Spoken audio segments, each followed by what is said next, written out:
Hello everyone, welcome to GATE academy. मेरे साथ हैं निखिल कुमार सुमन, जिनका इस बार गेट 2022 में मैकेनिकल इंजीनियरिंग में 58 रैंक है, ऑल इंडिया रैंक 50 रैंक। सो आपको बहुत बहुत बधाई हो और आपका स्वागत है इस सेशन में Nikhil. Thank you sir, thank you so very much sir. So Nikhil, जैसे कि ये इंटरेक्शन सेशन है जिसमें मैं कुछ बातें आपसे पूछना चाहूँगा जो फ्यूचर में गेट 23 के एस्पिरेंट्स रहेंगे या उसके आगे जो गेट एग्ज़ाम देना चाहते हैं उनके लिए ये यूज़फुल रहे। सबसे पहला जो सवाल आता है वो ये है कि गेट के बारे में आपने क्यों सोचा और कब सोचना शुरू किया? सर गेट एग्ज़ाम के बारे में मैंने सेकेंड ईयर जब मेरा चल रहा था तो उसके अराउंड में मुझे पता चला कि एक टेक्निकल अपॉर्चुनिटी काफ़ी अच्छी है। तो मेरा शुरू से इंटरेस्ट, इनफैक्ट फर्स्ट ईयर से ही मेरा काफ़ी इंटरेस्ट था मैकेनिकल में ही। तो मेरे पास और भी ऑप्शंस थे, बट मुझे टेक्निकल चूँकि एक्साइटिंग लगता था, तो फिर मैंने सोचा कि मुझे इसी पाथ पे मुझे आगे चलना चाहिए। तो that's why it was my motivation to pursue this preparation of GATE, क्योंकि टेक्निकल मुझे अच्छा लगता था उस टाइम।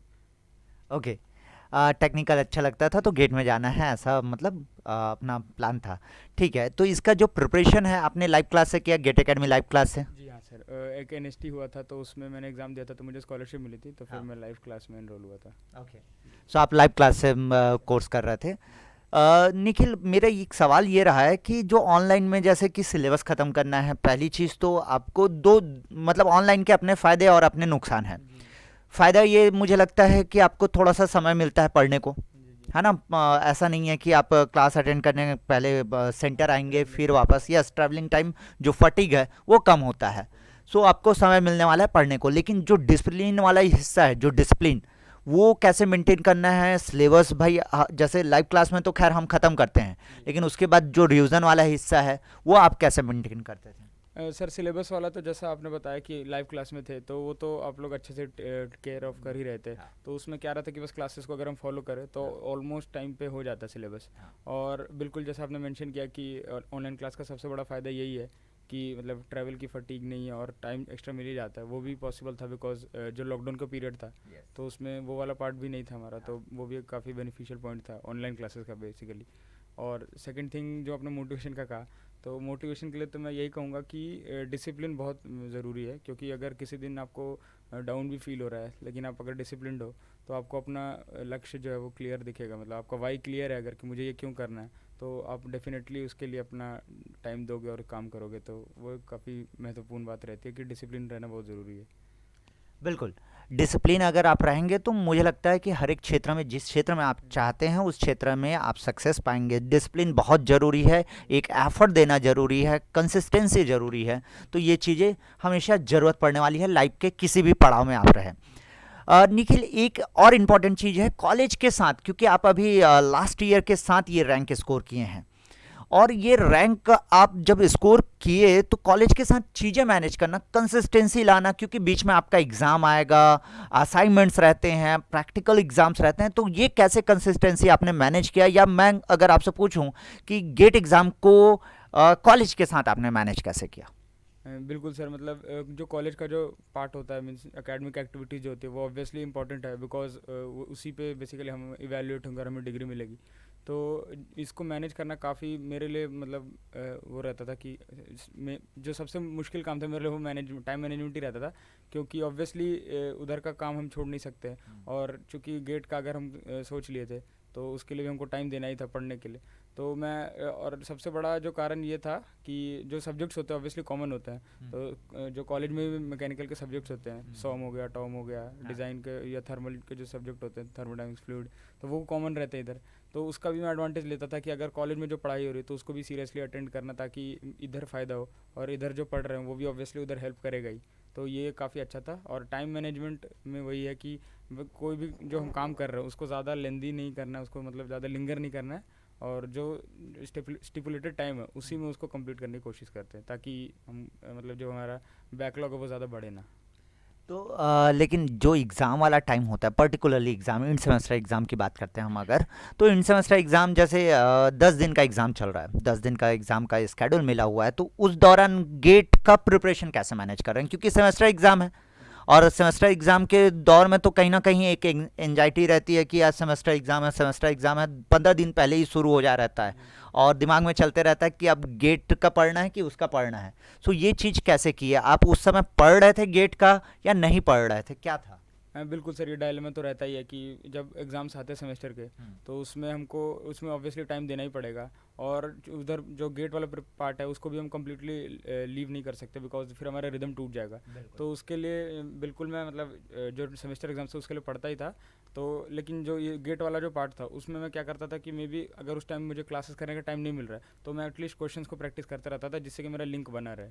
तो वो काफ़ी मतलब हेल्पफुल रहा था। अगर सेमेस्टर एग्ज़ाम्स के दौरान थोड़े क्वेश्चंस भी मैं लगा लेता, तो उससे प्रैक्टिस भी बनी रहती थी।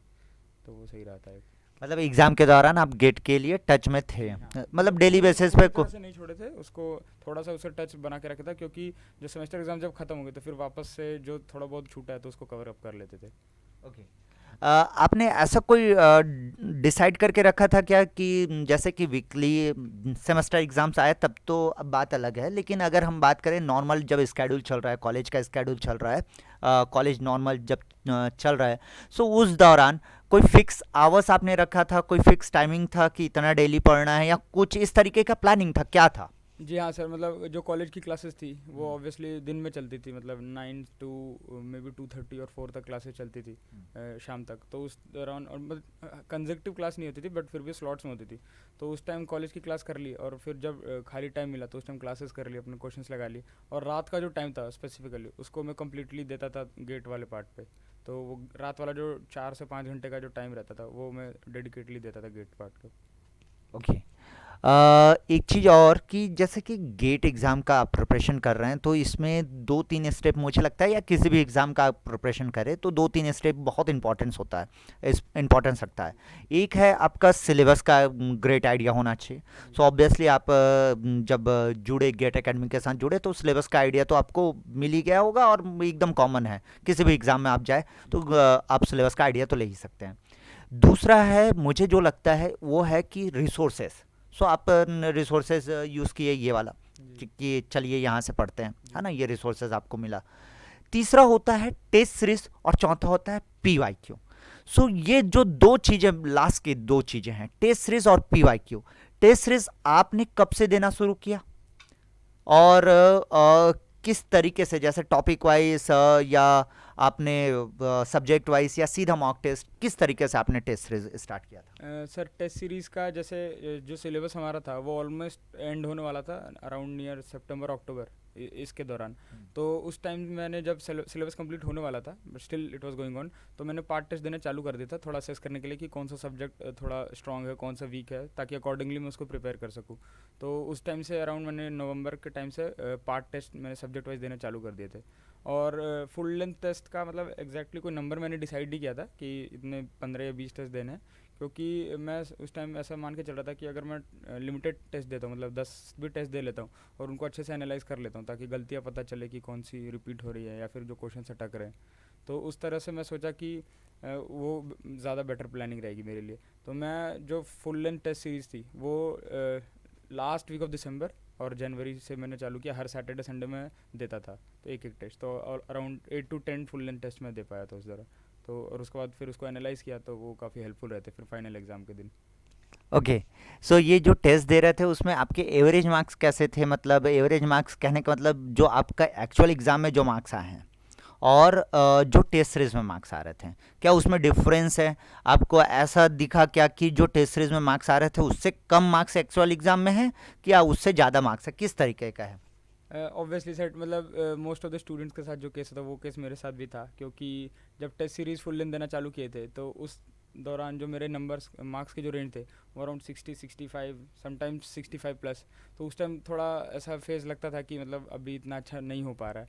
बट स्टिल मैं टेस्ट को उस तरीके से नहीं लेता था, बिल्कुल ही क्रिटिकली नहीं लेता था कि मीन्स काफ़ी कम नंबर आ रहे हैं या फिर मतलब बहुत बेकार हो रहा है इस तरह से। मैं बस अपनी गलतियों को देखता था और उसको सुधारने की कोशिश करता था नेक्स्ट टेस्ट में। तो अराउंड अगर एवरेज आप कहेंगे तो मेरा 65, अराउंड 65 to 66 मेरा एवरेज रहता था टेस्ट सीरीज़ में। और बट फाइनली एग्ज़ाम में 75 76 नंबर आए, तो वो ठीक था थोड़ा, मतलब क्योंकि मैंने गलतियाँ एनालाइज़ की थी, तो वहाँ जाके मैं ये डिसाइड करके गया था कि जो क्वेश्चंस फाइनल एग्जाम में हो उसके अकॉर्डिंगली एक्ट करूँगा मैं। पहले से टेस्ट सीरीज़ का कोई प्रेशर लेके नहीं जाऊँगा कि टेस्ट सीरीज़ में अगर इतने आ रहे हैं तो मेरे वहाँ भी उतने ही आने चाहिए। तो ये बात मैंने सोचा था। बिल्कुल निखिल, ये बात से मैं एकदम 100% सहमत हूँ। स्टूडेंट्स परेशान होते हैं टेस्ट सीरीज में जब मार्क्स नहीं आते। जो टेस्ट सीरीज होता है उसमें आपको टॉप नहीं करना है दोस्त, बिल्कुल। जो टॉप करना है वो मेन एग्जाम में करना जी। है। टेस्ट सीरीज होता है कि आप क्या एक्यूरेसी और स्पीड, जिस स्पीड खुद की को एनालाइज रिक्वायरमेंट करना है, है। यस, वो चीज़ें कर पा रहे हो। जो टॉपिक आपको टाइम पे याद आना चाहिए वो याद आ रहा है कि नहीं आ रहा है, कहीं गलती कर रहे हो क्या। सो ये सारी बातें अगर आप प्रॉपर एनालिसिस करते हैं तो मुझे लगता है फाइनल एग्जाम आपका बेहतर होने वाला है। तैयारी ही है यार टेस्ट सीरीज। जी टेस्ट सर। सीरीज में टॉप नहीं करना है। जी कई सर। कई स्टूडेंट सोचते हैं कि टेस्ट सीरीज में टॉप कर जाएंगे तो उसमें भी हो जाएगा। ऑब्वियसली हो जाएगा, लेकिन उसके लिए ऐसा बेईमानी भी ना कर दो कि टेस्ट सीरीज कहीं और से देखे। अब टेस्ट सीरीज का वो, हाँ, मतलब सिर्फ टॉप हाँ, करने के लिए एक जैसे। एक दो बच्चे मुझे भेजे भी थे एक टाइम पे। क्या है, वो डिमोटिवेट हो जा रहे थे। उनको लगा कि उनके मार्क्स काफ़ी कम आ रहे हैं और पूरा टाइम ले रहे हैं टेस्ट के लिए। जी। जैसे टेस्ट, वो पार्ट टेस्ट हाँ, है ना, डेढ़ मतलब घंटे का सब्जेक्ट, रहता है। यस, 1.5 घंटे का। तो 1.5 घंटे के टेस्ट में 1.5 घंटे ये पूरा समय लिया बच्चा। जी। और उसके 50 मार्क्स के टेस्ट में उसके आ रहे हैं वही 35 अराउंड, क्योंकि पेपर लेंथी था। और कोई दूसरा जो उसके ऊपर रहा होगा तो उसके वही 50 मार्क्स में 50 आउट ऑफ 50। तो बच्चा मुझे भेजता है वो स्क्रीनशॉट। स्क्रीनशॉट और बोलता है सर ये कैसे पॉसिबल है, और उसका test timing less than 20 minute. Oh my God. हाँ, तो मैं बोला देख लेना भाई कैसे पॉसिबल है, क्या लगता है, इससे क्यों वरी करता है। जी। सो ऐसी चीज़ें आपके साथ भी हो सकता है, तो आपको वरी नहीं करना है, आपको अपना टेस्ट देखना है, आपको अपना टेस्ट एनालिसिस करना है। आपका फेवरेट सब्जेक्ट निखिल? सर मेरा फेवरेट सब्जेक्ट मैन्युफैक्चरिंग साइंस, क्योंकि मुझे मैन्युफैक्चरिंग काफ़ी अच्छा लगता था और स्पेशली मेटल कटिंग वाला पार्ट वो इंटरेस्टिंग लगता था काफ़ी। ओके, जी। ठीक है, बहुत बढ़िया। मैन प्रोडक्शन बोले तो मुझे अच्छा लग गया जी। है ना। तो पी वाई क्यू के ओर चलते हैं हम लोग। पी वाई क्यू किस तरीके से आप यूज़ कर रहे थे पी वाई क्यू? क्योंकि मुझे लगता है मेरे हिसाब से गेट एग्ज़ाम में या किसी भी एग्ज़ाम में, ऑब्वियसली हम बात करते हैं ना, तो भाई ये रूल है हर एक एग्ज़ाम का। चार बेसिक चीज़, चार फंडामेंटल, मेरा मानना है कि रूल है हर एक एग्ज़ाम का। पहला होता है सिलेबस, दूसरा होता है रिसोर्सेज, तीसरा होता है टेस्ट, और चौथा होता है पी वाई क्यू। सो बिना पी वाई क्यू के आपका बात नहीं बनने वाला। लेकिन उसको यूज़ करने का तरीका होता है कि किस तरीके से यूज़ करना है। तो आप किस तरीके से यूज़ कर रहे थे पी वाई क्यू को? जी sir, means P Y Q जैसा आपने बताया, मीन्स ये एक पार्ट है प्रिपरेशन का, obviously not the only part, but yeah it is of course the most important part. क्योंकि उससे थोड़ा पता चलता है कि टेस्ट ऑफ जो स्पिरिट है क्वेश्चंस की वो कैसी है एग्ज़ाम में। हाँ हाँ। तो मैं बेसिकली पी वाई क्यूज़ को मैंने दो तरीक़ों से मतलब अटेम्प्ट किया था। पहला तो जब क्लास में जो सब्जेक्ट चल रहा है तो उस दौरान चूँकि हमारे पास सब फार्मूले और सारा कॉन्सेप्ट दिमाग में रहता है, तो उस time just for first attack उसको हम ट्राई करते थे ताकि वो एक बार दिमाग में आ जाए। और चूँकि उस टाइम तो सारे क्वेश्चन बन जाते हैं क्योंकि उस टाइम ही पढ़ रहे होते हैं, तो सेम टाइम अगर बनाते तो एनी हाउ 90 to 95% क्वेश्चन बन जाते हैं। फिर जब एक बार सब्जेक्ट कंप्लीट हो गया तो फिर मैं उसको सेकंड टाइम लगाता था कि एक बार फुल मीन्स कंप्लीट सिलेबस एक बार जो सब्जेक्ट हमने पढ़ा है उसका लगाते क्वेश्चन प्रैक्टिस कर लेते हैं, ताकि उससे पता चले कि कौन सा पार्ट जो उस चैप्टर में है ये वाला टॉपिक दोबारा रिविजिट करना है, या फिर कौन सा जो फार्मूला है वो अप्लाई नहीं हो रहा पा रहा है ढंग से। तो उस चीज़ को देखने के लिए फिर लास्ट में एक बार और पी वाई क्यूज़ लगाते थे। मतलब obviously yes, P Y Q का जैसे निखिल ने बताया यूज़, उस तरीके से मुझे लगता है एक ऑप्शन बिल्कुल आपको लगता है कि आप उस फ्रिक्वेंसी में बैठते हो तो आपको ऐसा करना ही चाहिए। अ, निखिल, रिवीजन वाले की ओर चलते हैं। मतलब जो आपका रिवीजन प्लान था, कितने बार आपने सब्जेक्ट को रिवाइज किया, या ऐसा कोई टारगेट था क्या? कि जैसे कई और भी स्टूडेंट से मैंने बात किया तो उन लोगों ने बताया कि मैं 6 से 7 बार रिवीजन कर लिया था, या इस तरीके की चीज़ें, बहुत सारी चीज़ें मैंने सुनी हैं। तो आपका क्या प्लान था और आपने कितनी बार एक एक सब्जेक्ट को रिवाइज किया? सर रिवीजन का प्लान मेरे हिसाब से मतलब काफ़ी एक मैं कहूँगा कि सेल्फ डिपेंडेंट होता है और पर्सन टू पर्सन वेरी करेगा ऑब्वियसली, क्योंकि हर पर्सन का अलग अलग जो ऑब्जॉर्वेंस लेवल होता है हर सब्जेक्ट का अलग अलग होता है। तो अपने केस में तो मैंने मीन्स ऐसा डिसाइड नहीं किया था कि मतलब 6-7 बार रिवाइज़ करूँगा, क्योंकि ऑब्वियसली उतना टाइम मैं मे भी नहीं दे पाता ड्यू टू कॉलेज रीज़न। तो मैं सोचा था कि जब एक बार सिलेबस कंप्लीट हो जाए तो मैं मे बी एक या दो शॉर्ट दूँ रिवीजन के, बट वो थॉरो होना चाहिए। तो और जैसा काफ़ी लोग शॉर्ट नोट्स बनाते हैं तो मैं शॉर्ट नोट्स के लिए भी नहीं गया था, क्योंकि मैं ऐसा मानता था कि अगर मैं पूरे नोट्स एक बार गो थ्रू कर लूँगा तो मेरे लिए वो ज़्यादा मीन्स एक्सक्लूसिव हो जाएगा, सब कुछ उसमें इंक्लूड भी हो जाएगा और रिवीजन भी अच्छा हो जाएगा। तो तो मैं इस हिसाब से करता था कि जब रिवीजन मैंने चालू किया तो मैं एक बार अपना प्लान कर लिया था कि कौन सा सब्जेक्ट किस सीक्वेंस में करना है, और उस सब्जेक्ट के क्लास नोट्स थे जो मेरे, वो मेन सोर्स ऑफ रिवीजन थे मेरे लिए। तो मैं क्लास नोट्स को रिवाइज करता था, फिर क्वेश्चंस लगाता था। तो इस तरह से मैं रिवाइज किया पूरा। ओके। क्लास नोट्स ही था आपका मेन, और शॉर्ट नोट्स आपने बनाया नहीं था। जी। लेकिन जो लास्ट वीक है, ऑब्वियसली इतने सारे सब्जेक्ट है, अगर मैं गेट एग्जाम में मोटा मोटी देखूँ तो 12 सब्जेक्ट हम डिवाइड करते हैं।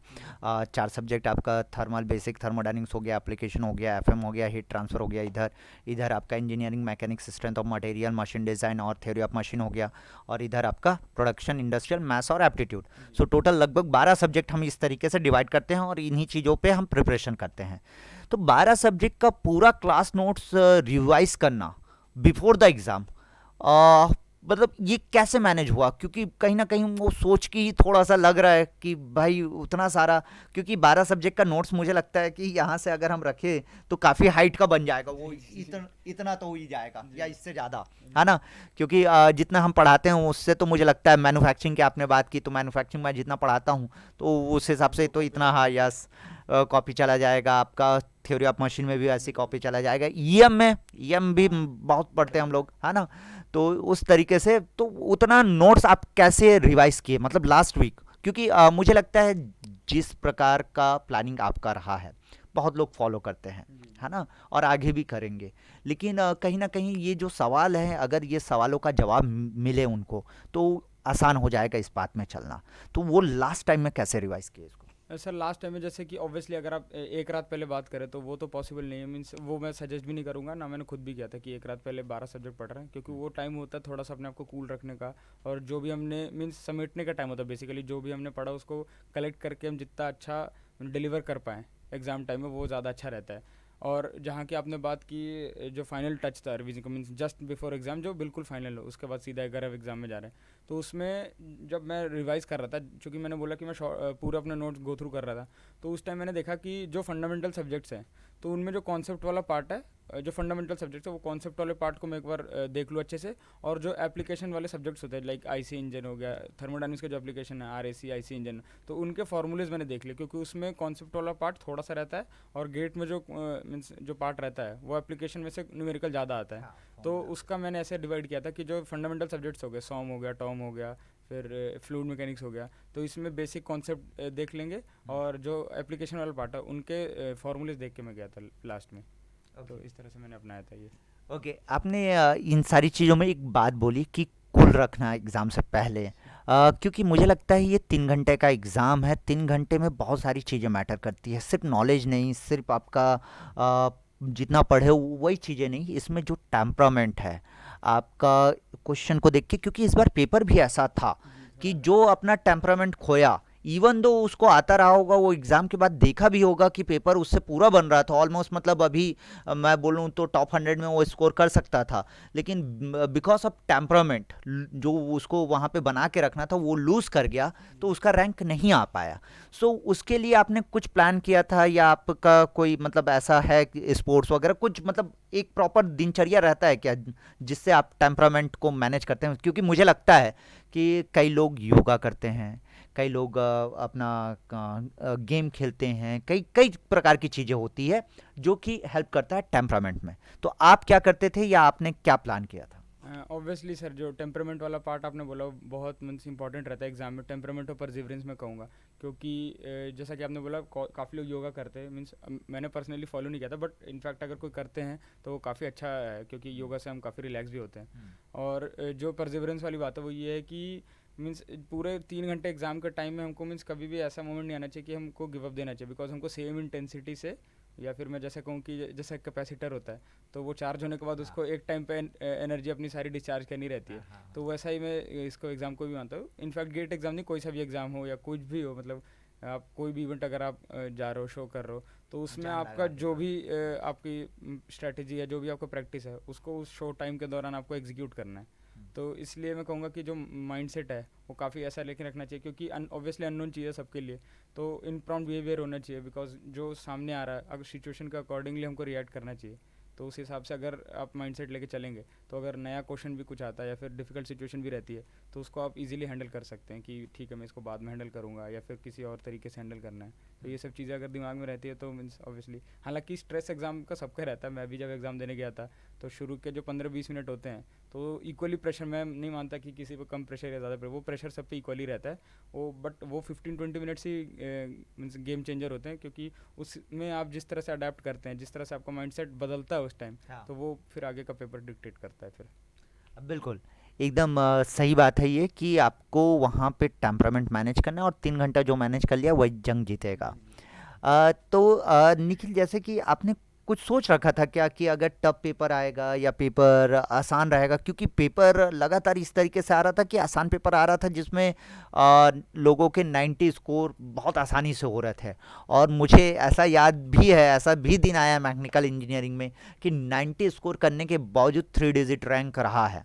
लेकिन इस बार जो पेपर रहा है वो इस तरीके से रहा है कि ऑल ओवर इंडिया में आप ये मानिए कि मतलब टफनेस जो था वो बढ़ गया और ऑल ओवर इंडिया रैंक जो है वो कम नंबर में भी अच्छा मिला, है ना? लेकिन वो कुछ ही लोगों को मिला। जी टॉप 100 की बात करेंगे तो 100 ही लोगों को मिला ना। जी। लेकिन वो 100 लोग वही लोग हैं जो ये चीज़ मैनेज किए हैं, टेम्परामेंट। सो आप पहले से सोच के गए थे क्या कि पेपर टफ आएगा तो कैसा प्लान रहेगा, इजी आएगा तो कैसा प्लान रहेगा, ऐसा कुछ आपके थिंकिंग थी?